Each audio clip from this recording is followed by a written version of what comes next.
Halo teman-teman, kali ini saya akan membahas drama Cina yang berjudul Road Home. Drama yang diadaptasi dari novel The Road Home karangan Mo Bao Fei Bao ini menceritakan tentang kisah romansa antara Kapten SWAT dengan investor keuangan. Peran Kapten SWAT dibawakan oleh Jing Boran sebagai Lu Cheng dan lawan mainnya adalah Tan Sung Yun sebagai Gu Xiao. Gu Xiao dan Lu Cheng mulai berpacaran sejak lulus SMA. Mereka menjalani hubungan jarak jauh karena melanjutkan pendidikan di kota yang berbeda. Lucian bergabung dengan Akademi Kepolisian, sementara Gu Xiao lanjut kuliah jurusan keuangan.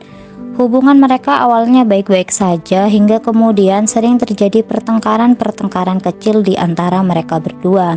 Lucian seringkali tidak bisa dihubungi dan tidak punya banyak waktu untuk Gu Xiao. Ketika pernikahan orang tua Gu Xiao hancur karena perselingkuhan, Lucian juga susah dihubungi. Gu Xiao merasa tidak ada bedanya ia punya pacar atau tidak. Karena hal tersebut, dia sempat mengajak Lucian untuk putus. Dan meskipun sangat berat, Lucian hanya bisa menerima keputusan Xiao.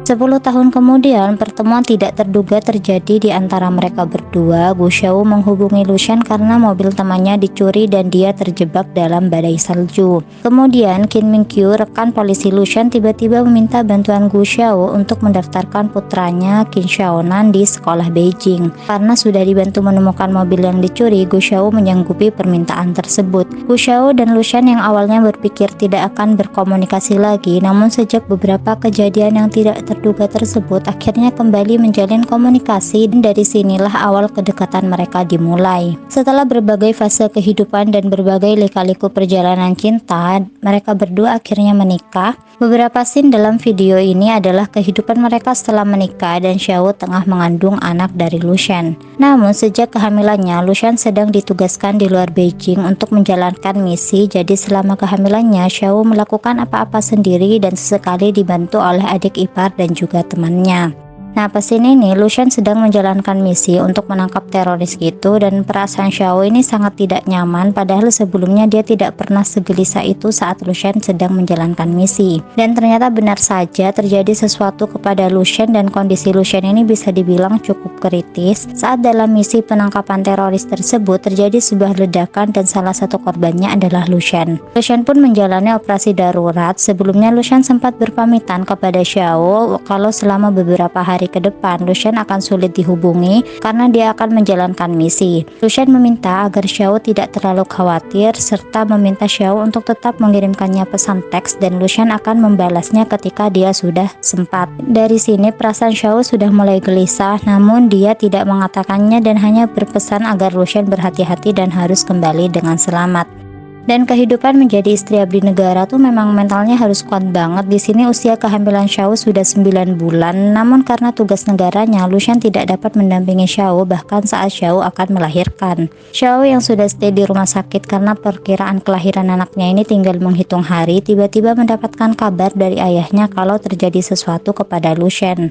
Karena dirasa kondisi Xiao cukup stabil, ayah Xiao menyuruhnya untuk bersiap-siap dan menyusul Lucian yang berada dalam kondisi kritis di rumah sakit Xining. Sejak mengetahui tentang kabar tersebut, Xiao tidak berhenti menangis, dan di perjalanan Xiao mengalami kontraksi beberapa kali, namun dia tetap semangat untuk bisa melanjutkan perjalanannya agar bisa segera bertemu dengan Lucian.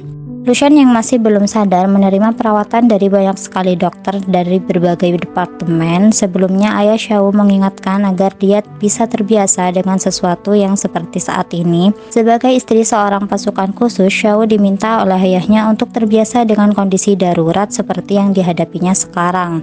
Namun begitu melihat keadaan Lucian yang lemah dan tidak berdaya di atas tempat tidur, membuat Xiao tidak dapat membendung air matanya. Xiao kemudian mencium Lucian dan terus menangis di samping Lucian. Xiao juga mengalami kontraksi yang lebih sering dari sebelumnya, dan dokter Xiao mengajaknya untuk segera keluar, namun Xiao menolak dan meminta tambahan waktu lebih lama lagi. Sambil menangis, Xiao berbisik di telinga Lucian bahwa anak mereka akan segera lahir, jadi Lucian juga harus segera bangun. Xiao menatap Lucian dengan tatapan penuh kesedihan sambil terus menangis terseduh-seduh. Entah ini dia menangis karena melihat keadaan Lucien atau dia menangis karena mengingat kemalangan hidup dia sendiri. Karena di sini yang paling menyedihkan tuh hidupnya Xiao. Dia hamil selama 9 bulan tanpa didampingi suami. Dia mengurus segala hal sendiri dan pas mau lahiran malah dapat kabar kalau suaminya dalam kondisi kritis dan tidak sadarkan diri. Jadi bukannya dia yang disamperin suaminya, malah dia yang harus nyamperin suaminya. Jadi di sini sebagai istri abdi negara, kehidupan Xiao ini kayak berat dan sedih banget.